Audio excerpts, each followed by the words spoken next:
So an introduction to today's webinar then.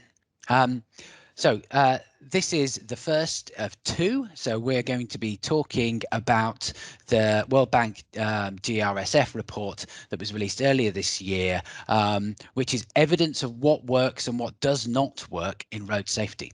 So we're largely going to be looking at what does work in road safety, and I'll talk about exactly what work means in a moment.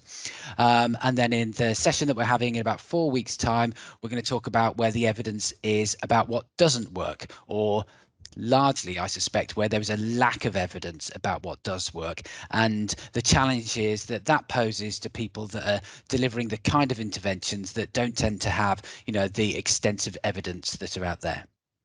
So we are joined on today's call by, first of all, my colleague Tanya Fosdick. Say hello, Tanya. Hello.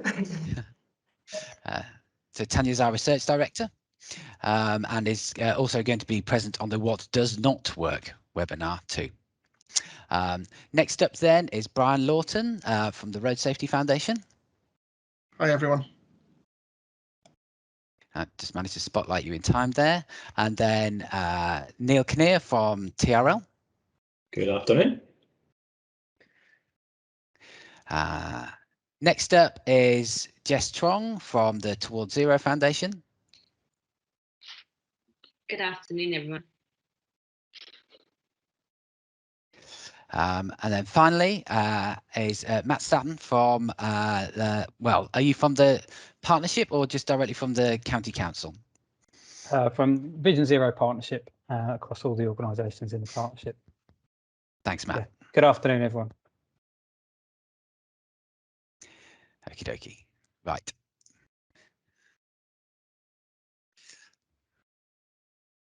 So hopefully I've managed to get all the spotlighting done correctly, and we should be through. Yeah, Tanya's not shaking her head at me, so it seems to be working. That's good. So I'm going to talk to you a little bit about the report itself. So first of all, we weren't involved in authoring this report. We didn't provide any input to it.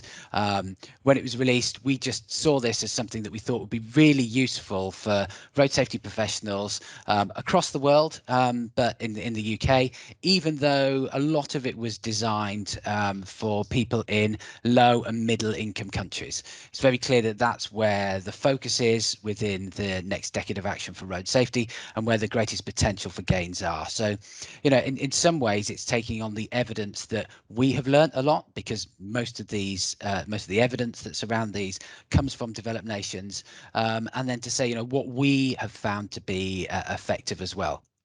And if many of you have read the report, it talks about the fact that a lot of these things are transferable.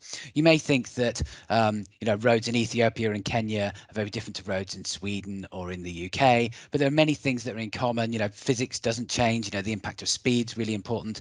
The vulnerability of humans hasn't changed, and that's very much the heart of the safe system model. So the authors of the report think that a lot of this is very transferable. So yes, one of the things that it does say, I've highlighted one of the key sentences in there, we need to understand that not all road safety interventions are equally effective. And I think that's something that we could all agree with. And the approaches that appear to be common sense may not often be the best. A lot of people, lay people, seem to think that they're experts on road safety. The man down the pub, etc., will quite happily tell you what he thinks the problem is with road safety and how it should be fixed. And that may sound like common sense, but that's not always the case. And some interventions, when they're designed, they may seem that they're following a sensible logic, but actually when it comes down to implementing them and understanding whether they work, don't deliver the intended outcomes, and sometimes they can actually be damaging. So if we think about ourselves, in the public health realm, the same as doctors, doctors do no harm. That's the first thing they need to do, and that's what we should be thinking about as road safety professionals as well. So I mentioned that there's a focus on LMICs, and I do have the link to the document on there. You can find it just as easily on Google. And there's also a pre-recorded webinar with some international experts, including some of those that were involved in writing the report. So if you want to have a look at that from an international perspective, and as I said, the experts involved in it, then I'd thoroughly recommend that you have a look at that too. So here's the big question: what works? And I've put an asterisk there, and I've written in very small text underneath quite deliberately, and has been evidence to reduce crashes. And that's what this report focuses on. It looks at the evidence that's available, because it may be very difficult to determine clear benefits, but it looks at the evidence, and what it's thinking about is a reduction in casualties here. So that's the kind of metric that it's not looking for. It's not specifically looking for, let me think. Oops, sorry, I've got a couple of questions popping up already. Somebody said the slides aren't working. Can my speakers nod if they can see the slides? That's fine. Yeah, so it's looking at casualty reduction. What it's not looking at is something popular, for example. Did something receive a lot of, so if you did a website campaign, did it really receive a lot of hits? That's a different kind of metric, and that's not the kind of things that they were looking at here. It wasn't looking at the so-called happy sheets that come at the end of an intervention. Did people enjoy attending it? It's basically trying to look to see if there were those casualty reductions, and that's sometimes really difficult to do, even with some quite large-scale interventions. So if you look at the speed awareness courses that we have in the UK, there's a very thorough and in-depth analysis of those, and that struggled to prove a link between those that have been on courses and crash involvement afterwards. So what I would say is, if you can't always prove that something works, don't worry, because it is quite difficult in the methodology to do it, but we should always be thinking about the things that we do know does work. So thinking about what does work, then I've got some summaries of the report in here for you, and I'm going to start off by asking you all for a poll. So what we're going to do is I'm going to get you to say what you think about some of the potential interventions here. So I'm going to launch this one, and I've picked some of the ones from the list. Hold on. No. Close that poll. Wrong poll, everybody. Sorry. Go to the top of my list. There we go. Safe roads and roadsides. Here we go. So which of these 5, because you can only select one, do you think works the best? You may think all of them work. But what you can do is you can hopefully click on it and submit and say which one of these interventions to make roads and roadsides safer works best. And if you click on it, then hopefully you can hit the submit button and you can see how everybody's voting as well. I know it must be working for some people, because I can already see 31 responses that have come up there. 42 now, so just give it another minute or two. There's some interesting results coming up here, as we shall see in a second. 64 responses. So hopefully you've all managed to master the technology. Apologies if it hasn't quite worked for you, but we've got a good number in there now. So I'm just going to click done on that number there. Okay, so that's the poll ended, and hopefully you can still see the results within the chat. Fingers crossed on the technology. So roadside barriers, 31% of people thought were the most effective, roundabouts 13%. Improving surfacing on poor quality roads, 30%. Audio tactile lane marking, I will explain what that is if you weren't quite sure in a second. And then pedestrian crossings, yeah, naturally, 24% there. So good number of responses. So what I'm going to do is I'm going to move on to the examples that were included within the report.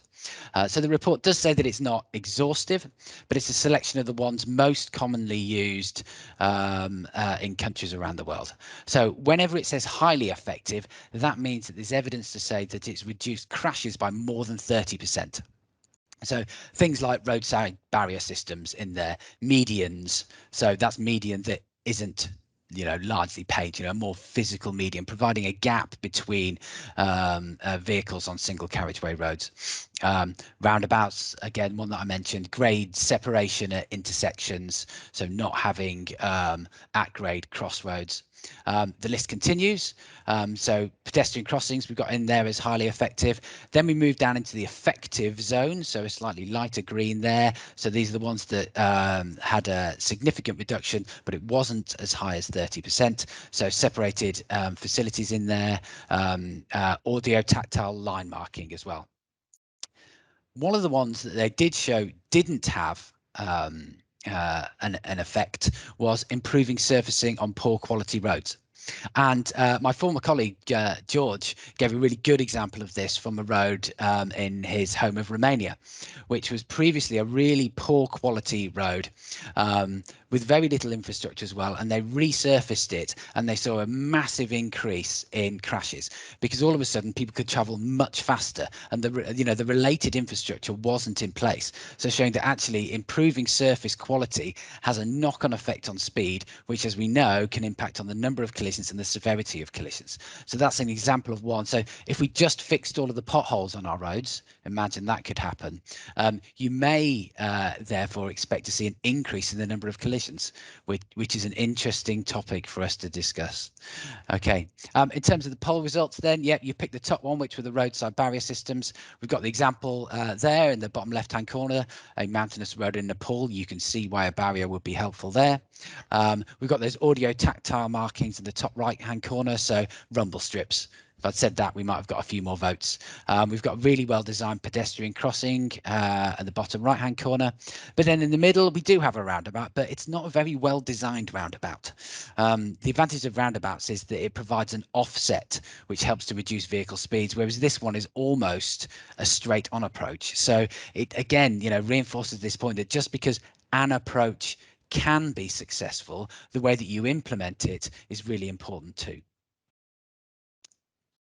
Okay, so hopefully now I can ask Brian a couple of these questions there. So I'm going to ask him about what he thinks is the greatest benefit in the UK out of the list that was on there, and whether he's got any examples, and whether there are any other measures that maybe are missing or what might actually be on the horizon. Thanks, Richard. I'm going to take a step back first, I think, just to remind ourselves of the main crash types when that result in fatal or serious injury. So the 5 main groups we tend to use are crashes involving vulnerable road users, so pedestrians, bicyclists, and arguably motorcyclists, crashes at junctions, head-on crashes, run-off-the-road crashes, and rear-end shunts. Collectively, these crash types account for the vast majority of fatal and serious crashes. And the reason for highlighting this is because what works in any given circumstance depends largely on the risk associated with each crash type. If your biggest crash risk is a head-on crash, for example, you're going to do something different to tackle it from if the biggest crash risk is a junction crash. Now, on the slides that Richard was presenting, most of the measures, not all of them, but most of them were focused basically on one particular crash type. So central barrier systems and medians primarily are for addressing head-on risk. And roundabouts and grade separation are normally aimed at addressing junction risk. So I want to dodge that first question very slightly and encourage people to consider the specific risks that are present in any given circumstances, rather than suggesting that there's one optimal measure. Although I will come back to the cross-cutting issue of speed in a few moments. On your second question, I don't think we currently have many infrastructure measures that address rear-end shunts. I think Jessica will probably talk about vehicle technology here, because clearly that's got a huge role to play. But I wonder whether there's innovation to be had in infrastructure that might help us until such time as the vehicle fleet's replaced with the appropriate technology. And just one example, on high flow, high speed roads, variable speed limits seem to have quite a role to play. One other measure that's only briefly mentioned in the report is what are known as 2+1 carriageways. So in much of Sweden, traffic flows are often not sufficient to justify the full dualling of many high-risk single carriageway roads. And perhaps they're a bit like some of our B and C classified roads in the UK. As the number suggests in the name, 2+1, the 2+1 design has 2 lanes in one direction, 1 lane in the opposing direction, with the direction of travel with the extra lane swapping round at reasonably regular intervals. The directions of travel are then typically split with a wire rope barrier in the middle, rather than a full central reservation. So the design allows traffic to overtake slower moving vehicles while reducing both head-on and rear-end shunt risk, and it increases capacity without disproportionate land take. Just coming back to speed management, it's crucial to ensure that traffic speeds are consistent with a road's use. So if a road's used by pedestrians and speeds, for example, traffic speeds above 30 miles an hour are a really bad idea. Similarly, if you've got a single carriageway road with little separation between opposing directions of traffic, speeds above 50 miles an hour are also likely to result in fatal and serious crashes. This kind of thinking, this approach does allow for speeds to be increased in some circumstances. So to enable traffic speeds of higher than 50 miles an hour, for example, you'll need to make sure the road fully separates opposing directions of traffic and provides separate high quality facilities for pedestrians and cyclists. Part of the reason I just want to emphasise speed management is that in the UK, we've historically been really, really strong on many infrastructure measures, and much of the international literature, the scientific evaluations that show things that work in road safety come from studies of UK infrastructure measures in the late 20th century, possibly early 21st century in the UK. So, a lot of the evidence comes from us over the years. But in recent years, countries like Sweden and the Netherlands have overtaken our previously excellent record in road safety. And this seems partly to be attributable to the implementation of consistency between the various elements of the system, rather than just implementing individual measures on their own. I'll leave it there because I'm conscious of time, Richard, but do come back to me. That's okay, Brian. So do you think there is much more innovation that needs to be done, or do you think we already know what works? I think there's a lot that we don't know, and the scientist in me is frustrated by that and wants to find out more. Thinks there's a lot to be done. But I also think there's a lot that's known that's not being implemented. I think there is a huge amount of evidence, particularly for infrastructure measures, but actually across the piece, that in many cases we're just not implementing systematically. I think that's a real opportunity for us. I think we know from the Netherlands and Sweden and others that you can do things on a more dramatic scale than we've done to date. So I think people may think it's quite difficult to implement a lot of the measures, and I think if you showed somebody a 4-star rural single carriageway road, if one of those exists, that may seem like just a step too far for many people. You talked about assessing the most important risks on their road. What approach would you say that people should do to try and understand whether it's a shunt or a junction or it's a runoff, i.e. bend type problem? So at the risk of you leading me into just doing a sales pitch for star rating, I'll try not to go there. I think with crash numbers you get somewhere, but possibly not as far as people like to think. So I think because the numbers of crashes are thankfully relatively small, it's very easy to look at a road and go, well, we've had 3 crashes on that road in 5 years. That's a relatively high number. Let's do something about it. And actually, statistically, you don't know whether that's going to be meaningful or not. So I would very much advocate a more systematic risk analysis rather than purely looking at the crash numbers.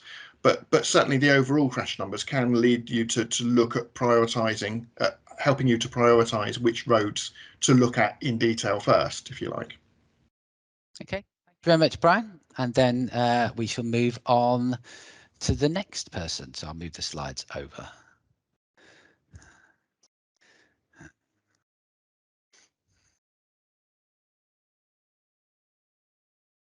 Tanya.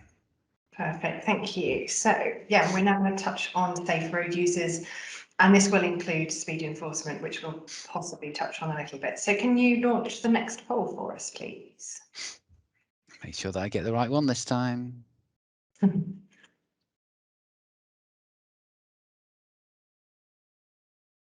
So once again, which out of these do you think is the most effective at reducing collisions when we're thinking about safe road users? You can see we're already starting to get some responses through.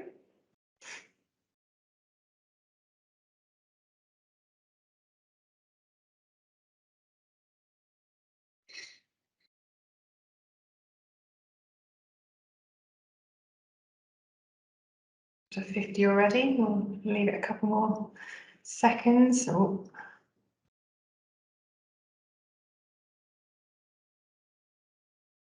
And I think we're, yes, so slightly ambiguous on purpose, Kate, but yes, it's not enforcement, it is a monitoring system, which I'll come on to in a moment. Can we close it now, Richard, and we will have a look at the results. Right, so hopefully you can see them in the chat. So yeah, about 50% of you looked at speed monitoring systems and said that those were the most effective. As I say, I'll explain what they are in a moment. 13% graduated driving licensing and 13% hazard perception training. 6% post-licensed driver and rider education and training, and 12% think school-based education and training are the most effective. So Richard, if we can move on a slide, please. So this one is looking at two sections of, the safe road users. There's actually quite a lot that's covered in the report. Moving from some here which are effective, as we've just discussed here, so the driving licensing processes, which I'll touch on a little bit more. And then we've got two at the bottom here, which are in big red, about the not effective and in fact can increase risk. And I'm going to skip on to the next one, and then we'll talk about some of these in a little bit more detail. So we've also got in here effective, a range of monitoring, including enforcement in this one. On the other one, it was talking about speed monitoring in terms of black boxes. So yeah, oh no, sorry, it is on this one, in vehicle systems. So black boxes which give feedback on the speed of a vehicle to the driver, and perhaps even to fleet managers, etc. And then the two at the bottom, and the most highly effective, are increasing rates of seatbelt and helmet wearing. So just to go into these a little bit more detail before I hand over to Neil, if we look at the next one. So yeah, the top three on our poll here are all listed as effective. So not highly effective, but effective in the GRS report. So the speed monitoring systems, as I've just said, are those that detect drivers over the posted speed limit and give feedback back. And there could also be limiting devices like ISA. And apparently the reason why they're only effective and not highly effective is because the longer term impacts of these are not yet known. Now, obviously, we couldn't have Neil here without mentioning the GDL element. And in the report, they identified a 20 to 30% reduction in novice driver fatal and serious injuries from schemes which limit, say, passenger numbers, or have zero tolerance to alcohol, or restrict the vehicles which can be driven. Richard, I can see a few people having issues with the slides. I don't know, has it moved on for you, Neil? Can you see the poll? I can see the poll results slide. Yeah, okay. So I think I know what there is. There is an option within Microsoft Teams for you to scroll through and see people's slides. So I think perhaps other people have got some arrows at the bottom and they can move the slides through. It does mean that people can look ahead as well. Okay. So fingers crossed you're all on, you should be on slide 16.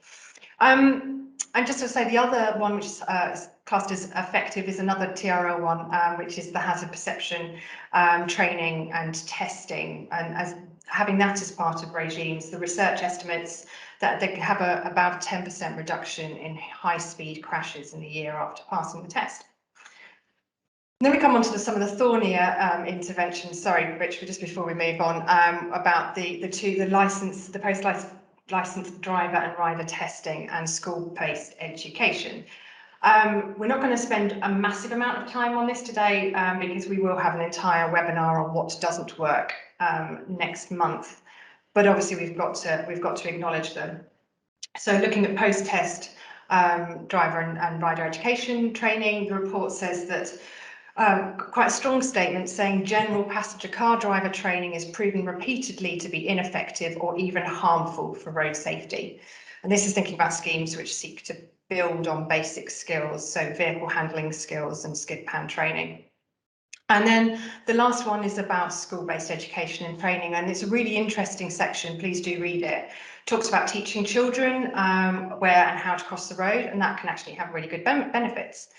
And public education campaigns to support enforcement activity, for example, can also be beneficial. But when it comes to ad hoc classroom visits, for example, from road safety experts, and also driver training in schools, which we don't have like in the States, that can be as almost as dangerous as skid pad training. So yeah, there's lots to pick apart in our next webinar, but also I think there's lots for Neil now to kind of explore on what does and what doesn't work for road users. So you can see the two questions, but yeah, over to you, Neil. Thanks, Anya, and that was a nice summary of what's in the report.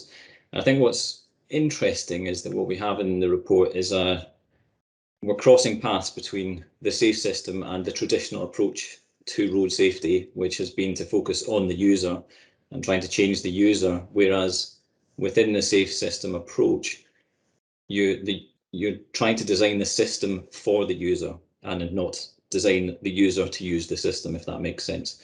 And ultimately, you see in the other pillars that they have more effective interventions to manage the system to protect the user, who is inevitably fallible and will make processing errors and mistakes even when behaving compliantly. And they are vulnerable because we are human and we can only take so much force in a collision. So those other pillars have more effective interventions to bring to the fore. I feel like, this is almost set up for me to have a rant about licensing, but I'm going to hold off on that slightly to go through what I think are some of the key messages here. One is passive safety, that the highly effective things are seatbelts and helmet wearing. So the things that we traditionally know are very, very effective. Not, you would think not as applicable for the UK to the low middle income countries in terms of, we have a very high seatbelt wearing rate of, about 98.6% or something like that. But actually maintaining that is really important. So thinking of work we did previously, just a drop to 97% wearing rates would increase fatalities by 4%. So actually maintaining what we have is really critical. So we can't take our eye off the ball on that. Secondly, new technologies. So it covers alcohol interlocks, fatigue monitoring, and speed monitoring. So we know from the general safety regulations that Europe has accepted, and we're currently out on consultation on whether to adopt all of that package, that those technologies in vehicles could have a significant step change for protecting the user or the driver in that case, but also the purpose of this package of technologies is also to protect vulnerable road users as well. Third, enforcement. I think drunk driving's still a key issue in the UK, and clearly speed limit compliance. And that's a really interesting one because we still have some quite odd approaches to speed limits in this country. If we take the example of single carriageway roads, you have vehicles passing in opposite directions with no separation at a combined head-on collision speed of 120 miles an hour. That's absolutely crazy in a safe system. Then fourthly, the public education and campaigns, really interesting that it shows that as effective when some people might not think of that when we otherwise look at education and training. But what's clear is that it should probably have a little star on it to a footnote to say it's effective when it is supporting either enforcement or legislation. So on its own, it's not very effective, but when it supports other action, it's really effective. And that's because you're helping the public understand and provide legitimacy for an action of legislation or enforcement. And then finally, you've got the licensing and young drivers or new drivers. And look, we've had this discussion. This could be another seminar, but the graduated licensing approach or phased licensing really works. We said at the Transport Committee last year that if we'd implemented this in 2004 when we first talked about it, we could have saved 550 lives and £3.5 billion to the economy equivalent. Now, that's huge, but we didn't make that bold decision back then, and we are still parking this as, despite it being an evidenced intervention, for other reasons, and they need to be discussed and developed and overcome to bring this to the fore. So there's things we can learn, and there's some really, this report doesn't hold any punches when it comes to the things that don't work, and I know you want to save that for next time, but it really does highlight and strongly put forward the case that just having ad hoc education doesn't necessarily work. But it is nuanced, and it's not just clear that we want to say don't do any education at all. There are things going on to try and work out, if we do education, what do we do? Ideally, we want it to, again, be supporting, just like the public campaign, some form of safety culture and wider message, and the legislation and enforcement campaigns, and legitimise those for the people either learning to drive or undertaking, road use. Driver 2020 is obviously one that's an ongoing project of novice drivers looking at telematics and parent-teen agreements, classroom education, and enhanced hazard perception testing and logbooks. Liz Box, RAC Foundation, is looking at pre-driver theatre and workshop education research to try and find out, if you take a research-based approach, is there a best case scenario that you can do? And in Australia, there's a recent publication, or it's about to come out, of their resilience training that was part of a package that was done 13 years ago, and they've done a follow-up and found that actually that can still have a long-term effect on people who took that at the time, have lower crash rates, although there's some nuances in the data. But ultimately, there is evidence that there's some nuances in what we should be doing in terms of the education approach that could make it effective.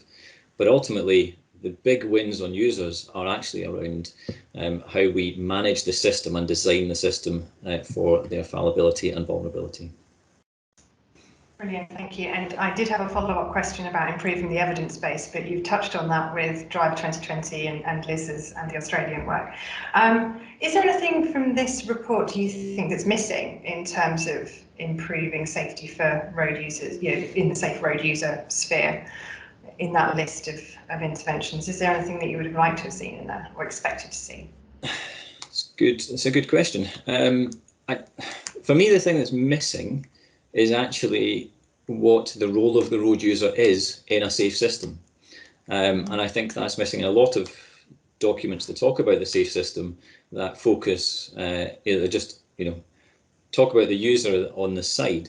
But actually the user is very much an engaged part of the system, that, sure, the responsibility needs to be on those that are actually managing the system, and accept the user's, sort of failures that we all have as humans. But what are we asking of the user?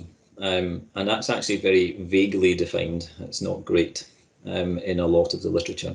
So I would have liked to have discussed that in a bit more detail. And maybe we could have looked at some with users, and the evaluation research could have looked at some of the softer measurements that are often used in the research. So not just collision outcomes. Brilliant. Great, thank you. We're moving on to vehicles now then, Richard. Yeah, that's right. So yeah, let's talk a little bit about safe vehicles. So once again, we have a poll on this one. So I'm going to launch that one in a second, and you can guess where it's going to be. It's the one that you've already seen once. So it's going to be about what works in safe vehicles. So I'm going to reopen that poll. A couple of you that were very quick may have already got a response in earlier on this one. So yep, it should be either popping up on the screen, or it will be available in the chat option on the right hand side normally of your screen. So hopefully you can see the list up here. We've got electronic stability control, vehicle maintenance, so the MOT as one example of vehicle maintenance, but it may be something specific to do with HGVs, other service vehicles, minimum safety standards for new vehicles. That one should have mentioned seat belts or baby on board stickers. I've had to include one there that wasn't actually on the list within the report. So I've made my submission there, and I can see that, yeah, the vast majority of you have responded, and I would say, yeah, the significant majority of you are starting to think that seat belts perhaps the one that have had the biggest impact. So that one's racing ahead at the moment. Give you another couple of seconds, and we'll click done on that one. Yep. So, 66% of people think that seat belts are the most effective of those. Then minimum safety standards. So you're kind of Euro NCAP tests, vehicle maintenance, stability control, and nobody voted for the red herring, which was baby on board stickers. And hands up, I had to find something on the list that wasn't effective, but there wasn't anything on the list. So if you look through now, you can see this is the report findings, and they didn't include anything in the red box for this one. So I had to have a quick think about it. And there was a report that came out about 15 years ago from an insurance company that claimed that baby on board stickers were responsible for nearly 2 million crashes in the UK, which was slightly crazy given that there aren't that many recorded. But it is, you can see the link between there. It's something that people think is a safety device because it's a warning. But ultimately, there's no evidence that having a baby on board sticker means that you're less likely to be involved in a collision. And I know there are lots of reasons for having baby on board stickers because it informs emergency services that there might be a baby on board in case of a collision. In some of those very edge case scenarios, they may be quite useful. But so going back to the ones that do work, so the ones that are the most highly effective, top of the list there, seat belts, yes, absolutely right. Which is why it is still absolutely astonishing that people choose not to wear them. Electronic stability control, also highly effective. Some really good research out there that shows that, reduce fatal collisions by, I think it's in excess of 80% within the literature. And then other advanced vehicle technologies, which do start to get a little bit complicated, and maybe Jess might want to talk about some of those in a minute. But we've got vehicle maintenance in there, minimum safety standards, as well as a few other things. And as I said, within the research report, this wasn't always a comprehensive review, but it's some of the ones that have been most effective. So moving on then, there were the poll results, and I largely just leapt ahead of myself and talked about those. So let's move on to Jess and see what she has to say about what she thinks the ones that offer the greatest benefits are to the UK, and whether there's any specific examples you wanted to mention, and possibly this is where you may have something to impart upon us. What are the measures maybe missing and what's on the horizon perhaps? Thanks, Richard.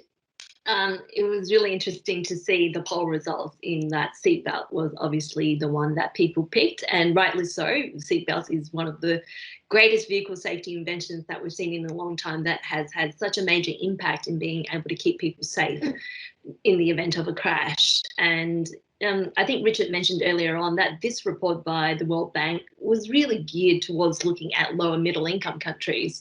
And fortunately for those of us that live in the EU and in the UK, most of the interventions, the vast majority of them that's on the list at the moment, have already been implemented in the UK. So, for example, like where we talk about minimum vehicle safety standards, front and side impact standards have been in place in the EU since 1998. And since then, it has had a huge impact on, road trauma. And we've seen the number of vehicle occupant deaths being cut by over half and, saved tens of thousands of lives over time. So, minimum safety standards really do work. And we tend to sort of take it for granted because many of us live in high income countries, but in low middle income countries, which this report is sort of targeting, we know most of them don't have the most basic vehicle safety standards in place. And, not all cars are created equal, and often they are the function of the regulations and standards that countries have put in place, and manufacturers respond to that. So it really is very important for countries to have that very base minimum. And fortunately, in the UK, it's been around for a long time. Similarly, seatbelts is included in that list of minimum vehicle safety standards that countries should have in place. So once again, seatbelts have been in place for a long time in the EU. Electronic stability control, I saw was quite low on the list of what people would consider effective, but we know through research that it is a fantastic technology that has the potential to save many, many lives, like many of the others that have been listed. And, it's one of the technologies at Global NCAP that we push heavily for, especially low middle income countries, to adopt as a standard. In the EU, once again, it's been in place since 2011, same with daytime running lights. And, you know, some of the things that might have great application for the UK that's currently not being regulated for would be some of what we call the advanced vehicle technologies. So autonomous emergency braking, one of the great emerging technologies that's available right now, that is being included as a part of the raft of new vehicle safety technologies that's being introduced by the EU as a part of their general safety regulation from July 2023. But as of right now, I think mentioned by Neil, the UK hasn't officially committed to actually adopting that package yet. So we don't actually know whether that's going to be rolled out in the UK. We need that commitment from the government still, that they will sort of follow the path of the EU with the general safety regulations. So there's that huge potential for the UK to take up the GSR and implement some of these technologies. Other systems under the advanced vehicle technologies, lane keep assist, you know, these are all great technologies that that still needs to be implemented. And I know when people look at, you know, fully or partially automated vehicle, that they think full AVs, and, you know, it really would have great benefits when it finally arrives in the UK and other parts of the world, but we're not there yet. There's still a long way between where we are now and to have, you know, a fleet full of fully autonomous vehicles. So even in countries like the UK, it will be important for us to really roll out what we have now and what we know to be effective, and that would be things like AEB.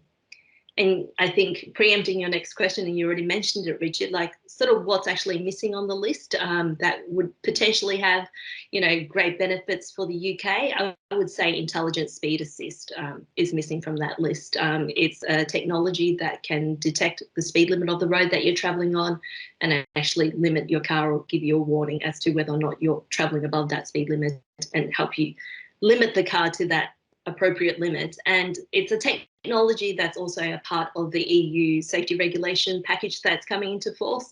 And unfortunately, once again, the UK hasn't signed up to that. But what we are seeing is London city buses is already rolling out ISA on their buses.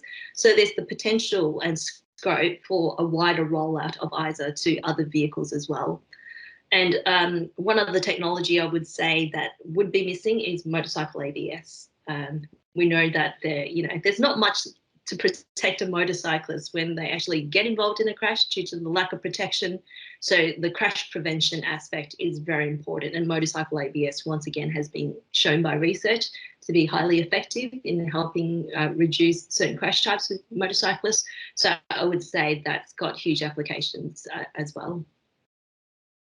Thank you. I mean, it sounds like technology has all the answers, but how are we going to, you know, change our fleet? I mean, how long does it take for the vehicle fleet to change? If you put the legislation in place now for one of those technologies, how long is it going to take before the vast majority of vehicles on the roads are using that technology?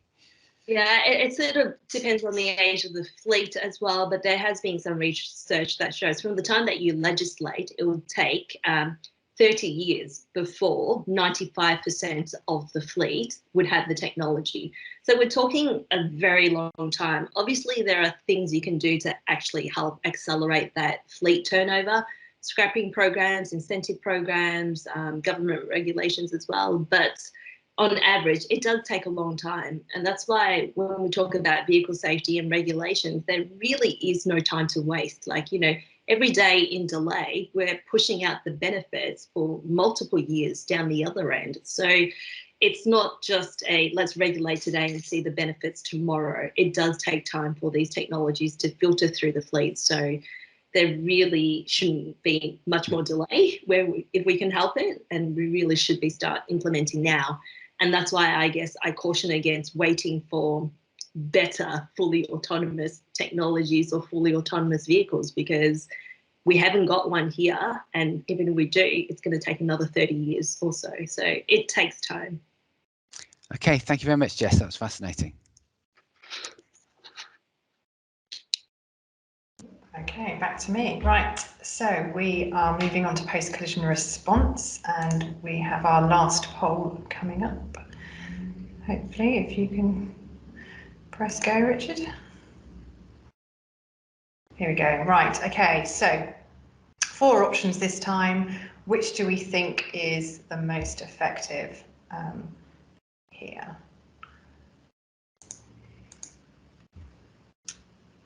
And yeah, wait a minute as they come in.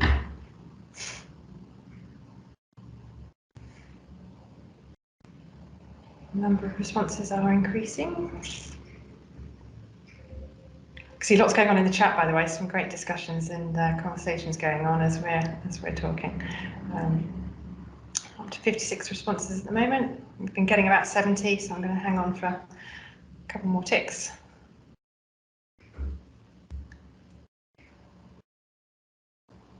Slowed now, so I think we're probably there. So for this one, we've got 11% improved first aid skills for the public, 60% systems to improve emergency response times, 25% improved emergency response care, and 1% improved hospital care.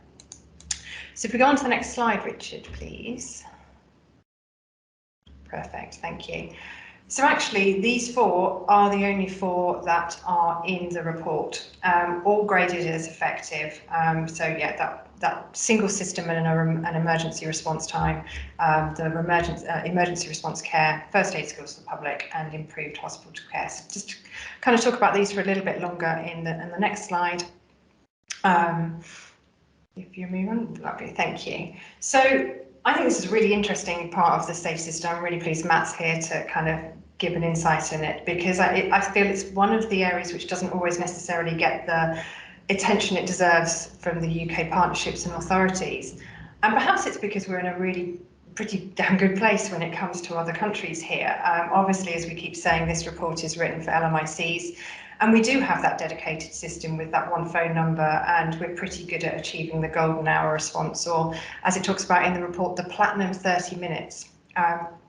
We have emergency care systems, which include that care at the scene and transport and facility-based emergency care. And we've got ambulance with trained staff, again, all things that they're recommending. So, and we're also able to provide immediate and long-term rehabilitation. Interestingly, trauma centres are cited in the report under the section on improved hospital care. And I know Matt works really closely with the local trauma centre in Cambridgeshire, so that's really great to see there. And obviously the report talks about the treatment of road crash trauma being much more effective in a dedicated trauma centre than just in a traditional hospital setting. So I think perhaps one area we could perhaps do a little bit better is improved first aid skills for the public.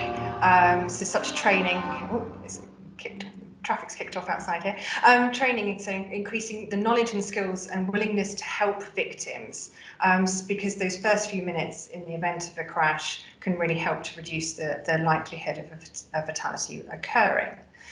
So if we can go on to the next slide, I think I want to ask Matt the same questions as everybody else, but I also think there are some additional questions that kind of come with it, because obviously we've got the benefits to the UK and what's missing, but how have you found working in the post-crash response as a partnership? And yeah, kind of where does it fit into the working at a local level? And also I think what's missing here in this report seems to be very much based on the medical element of it. So I'm sure you've got some views on the other elements of post-crash response. I'm going to hand over to you, please, not waffle. That's all right. Thanks, Tanya. I thought you were going to do all the answers for me as well there. So I think, first of all, we need to consider that all of these interventions that are listed are focused on when a collision's already happened, and they're about preserving life or mitigating the injury outcomes for the people involved. And I think taking a look at each of those interventions, we know that even in the UK, there are cases where response is delayed by poor location information. And this is evidently recognised in the introduction of eCall in vehicles to notify the emergency services of a collision. But in addition, there are apps like What 3 Words or Good Sam, which help offer emergency services GPS locations, and even in the case of Good Sam, the ability to link to the mobile device's video and give them a live feed of the incident in the control room. Something that's obviously not just beneficial for road safety and used across multiple emergency response elements. as you've mentioned already, Tanya, in the UK, we're very lucky to have such good emergency response and hospital treatment in this area of the safe system through the likes of the trauma networks, air ambulances and helimedics bringing the hospital to the roadside and being able to perform life-saving procedures there. And there are going to continue to be medical and technological advances that help preserve life. There's projects ongoing at the moment. There's one being run by the National Fire Chiefs Council, funded by the Road Safety Trust, called Extrication in Trauma, which is the exit project. And the project team are looking at how to complete more timely extrications with the minimum force and movement so that people can get that hospital care as quick as possible. And that ties into the Platinum 30 minutes principles that are outlined in the report. As you've mentioned, I think out of the 4 in the UK, improving public first aid skills is probably the one that we can really improve on the most. And that reaches across so many other areas. We've seen calls for it as a result of people collapsing on football pitches and things like that. But that first response and knowledge of use of defibrillators and knowledge of what to do in the event of an incident is really important. And that's something we are looking at locally in terms of first person on scene training. I know it's already incorporated into motorcycle programs like Biker Down, but we're looking at first aid in schools and community groups as well as options there. In terms of the options that are missing and what's on the horizon, I think there are a couple of things that aren't included in the report that I think are really particularly important from my perspective and the way we operate locally. And firstly, while it's linked to hospital care, it's about the lifelong effects of road trauma are very dependent on the rehabilitation, the care and the support that's provided afterwards, and to those others that are affected. And we know both rehabilitation and bereavement services are not consistent across the UK, and that is an area that really does need to be addressed and improved, so that people and families in particular have that support, because we're talking about the societal impact of road trauma as a whole and the impact on those communities. But really, for me, the one thing that's missing from the report is that all these interventions are focused on after the event, but what's often overlooked in this pillar is the value of learning from the crashes in terms of prevention of future crashes. And I think that's something that's routine in other safety industries, but we haven't seen to the same level in road transport. And I know that links in with overarching road safety management pillars that are in place in some structures. But I think the key consideration here is how we learn as part of post-collision response, and how I'm really pleased to see the trial of the Road Collision Investigation Branch in the UK, and other projects examining collisions in depth, not just in relation to the potential prosecutions or for the coroner. It's about the research, learning and understanding what factors are involved in those collisions from a research perspective. And I think to answer your additional questions in terms of what we're doing locally, I think that's one of the things that's really key is the learning that we're feeding back into the other pillars of the system, and that's what we want to develop as part of post-collision response. That's been the key in terms of engaging with the major trauma centre, because they have a huge remit in terms of preventing trauma, and they want to engage in that, and a key thing there is about data sharing and data management and how we access that learning. We've done a project matching Stats 19 police data with trauma network data to be able to identify which are the most severe collisions, who's involved in those, what type of collisions are they, and then we can use that learning to feed into the other pillars. Brilliant, thank you, Matt. I had loads of questions to you as you were going through, and you answered every single one before I got there. So thank you. Wonderful. We'll hand over to the audience now then. Yeah. So there's been lots of comment. We've had a lot of chat about middle lane drivers, which we may not have enough time to get around to at the moment, but you never know. So there's one in there. I think this may be heading Jess's way. So has any modelling been done into general safety regulations effect in mixed fleet conditions? So the example here, I think this was Kate that put this one forward. So it was angry drivers in old cars undertaking ISA fitted newer cars, etc. So I think it's the difficulty of what happens if you've got cars with this technology that mean that some people are automatically sticking to the limit. People just don't know how the technology works, etc. Is there any evidence about how we can educate and introduce people to these new technologies, or are we just waiting for Tesla to invent the next thing and then spring it on us as a surprise? Yes. Thank you. That's a very specific question. In regards to the effects of the general safety regulation, yes, there's been lots of modelling and work done in terms of looking at the evidence of the GSR package as a whole. That was undertaken by TRL, I believe, that has obviously hugely supported in the regulation being passed. So there's definitely a lot of research that sits behind that package. I mean, in terms of a lot of the technologies that's been listed and that we're talking about, they don't require any specialist training by the drivers involved. They sit in the background, they work in the background, and they only become active when it's needed. And that's the beauty of some of these technologies. You don't really need the driver to be engaged in the process. They just kick in when, say, like autonomous emergency braking, it automatically brakes for the driver. If the driver for some reason does not detect the hazard that's coming up and they don't react in time. So a lot of these technologies are just designed to work in the background. So in terms of education and all that, in Australia, when I worked with the Victorian government, a lot of the educational campaigns we did in terms of vehicle safety technologies was really to make people aware that these technologies were available and to purchase them as a part of their new car purchase, rather than like how to engage with the technology itself. Okay, thank you. I think, there's a general follow-up question for actually all of the panel to respond on, which is around, the introduction of these technologies that can, within vehicles, that can help fix other parts of the safe system. So if we think about somebody who's waiting on a 60-mile-per-hour single carriageway road, waiting to turn right.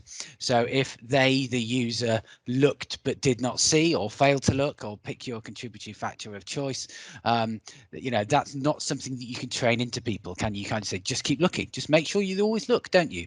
But there are, cross-traffic collision systems inside vehicles that could help those kinds of things. But I don't know, Neil, Brian, Matt, anybody wants to come in on this? Are there going to be a problem with the user actually understanding that system's there, or are they going to, are they just going to turn it off because they don't understand it? I mean, I can come in briefly. Just I think what you said about trying to tell the driver to look better. I mean, that sounds ridiculous, but that's actually exactly what we've been doing for the past few decades, is trying to tell people to not take risks, to not do this and not do that, and to do that better. But people will still have look but fail to see crashes all the time.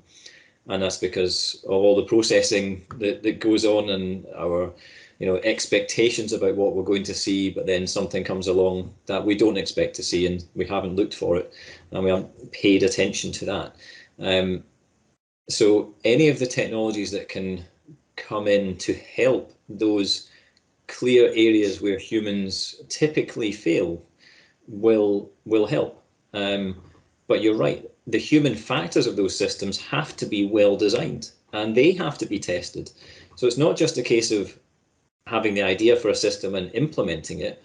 The system has to be well designed in itself and usable by the driver for it to actually be effective in the long run. So there's different parts to this process, and getting them all right is critical. So I think that's my response. Great, thank you. And a nice one we've just had, which follows on from here, is do we know whether autonomous braking will be more dangerous? Is it enabling people to drive faster, closer to the vehicle in front, etc.? Certainly that's the image that you see in advertising. And Jess, is like you're desperate to pick that one up. As far as I know, there hasn't been any research to indicate that there's an adaptation on the driver's side. And once again, I think that's probably because these technologies are designed to work in the background. And I certainly understand in advertising, the technology, often they show people using a mobile phone or not paying attention on the road. And certainly we don't want, the introduction of technologies like AEB to allow people to, think they can, partake in any of these other illegal activities. Instead, these technologies, we have to remind drivers, they are a driver assistance tool. They don't work 100% of the time in all circumstances, so we still need people to behave safely on the road. They really are there in the background as an additional tool, just in case something may happen. So certainly the advertising don't always sort of depict what we're trying to achieve with the technology. Great, thank you. Anybody else want to? I was just going to come in there kind of on both those points. I think as we see more and more technology within the system, we're going to see the system dynamics change. And I think this is where the industry really needs to learn from other safety industries, which have much more closer coupling, where there's those kind of technological systems as part of the process. And we need to learn from them about the way that safety needs to be managed in that way. As the system changes. I think particularly with automation or elements of automation, vehicle to infrastructure communication, there's elements there that there's still opportunities for error, still opportunities for mistakes, but they change in the way that they can manifest. And that's something we need to be aware of and understand in order to design the systems as well. Thanks, Matt. Brian, I noticed in the chat when Jess was talking about how long it takes for the changes in the fleet to happen, you said that's why we need safe roads and roadsides, which is good. You're standing for your political party there. Not the only reason, but the two, it's never a choice, right? In road safety, that's the whole point of the safe system. There are many ways of tackling the same thing. Now, I totally agree with Jess. The evidence for things like ESC and AEB is so strong. Even if there's some element of what people might call risk compensation, it's not going to offset the full benefit. Overall, things are going to be better because of those systems. And there's no question that vehicle technology has played a huge role in the reduction in fatalities, particularly over the last 20 years or more, and will continue to do so through the regulation that I can never remember the name of that was talked about earlier. I think for me, the infrastructure side of things, it coincides with that, because certainly as there's more automation, things like markings on the road, a lot of automated vehicles will continue to use those, right? So improving markings is a good thing for conventional vehicles, but also for many automated vehicles, it will help. So yeah, I think part of my thinking is about how we tie over until vehicles do it all for us. And that's a much longer period than perhaps everyone had in mind. Is it related to the HGV driver shortage? I don't know. Different subject for another day. But automation's not on the cards tomorrow for a lot of vehicles, and so there's a lot for infrastructure to do in the meantime, as well as complementing vehicles in the longer term. Yeah, I think what I'm hearing here is that there's some kind of safe system that's happening, and we're kind of relying on all the different parts to work together. So I saw something great about analysis of roads in Europe and saying what the percentage of road signs are that are obscured. So if you're obscuring a road sign that's saying there's a change in speed limit, is the car just going to continue going? Is it going to plow into pedestrians at 100 kilometers an hour? So you probably need some kind of, backup speed limit map underneath or something like that could work in conjunction with that at the same time. And there's my pitch done. Okay, so there was a question. This will be the last one because I know that we're slightly overrun. Having too much fun. Have we missed out safe speed? So we have mentioned safe speed, and we looked at safe speed in relation to engineering as well as road user behavior and vehicle kinds of technologies, and that one's come up again. I mean, if you can wave your magic wand and just wish for one thing, is it just slower speeds?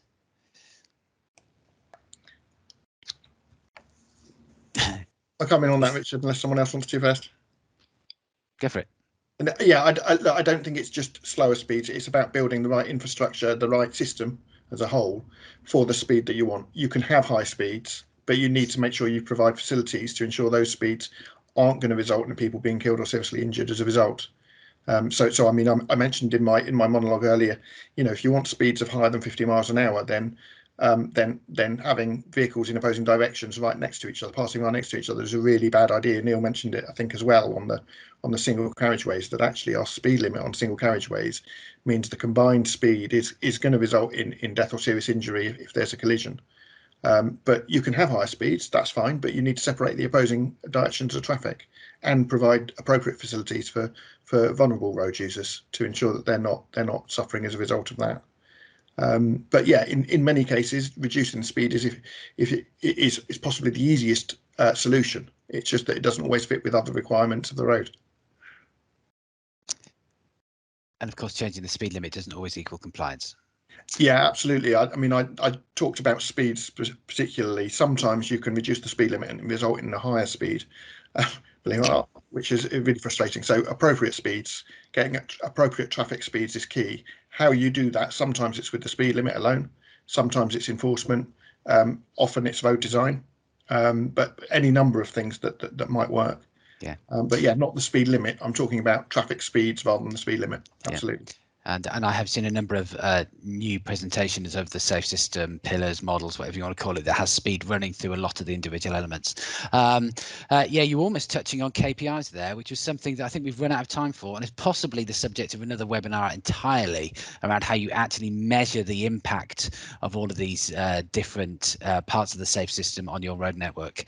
But yeah, another day for that one. Look, thanks everybody that's managed to hang on, all of the attendees there. I can still see there's plenty of you on here. Thanks again to everybody that's taken part, to Matt, to Neil, Brian and Jess. Thanks for taking time out of your busy day. Hope you've enjoyed the interaction with the audience. One thing that I would say finally, we do have some more webinars coming up. What Works Part 2, Tuesday, 9th of November, where we find out what doesn't work or what we don't know works. We've got new ways of accessing road safety data, so that's back with me again next week, my third week in a row.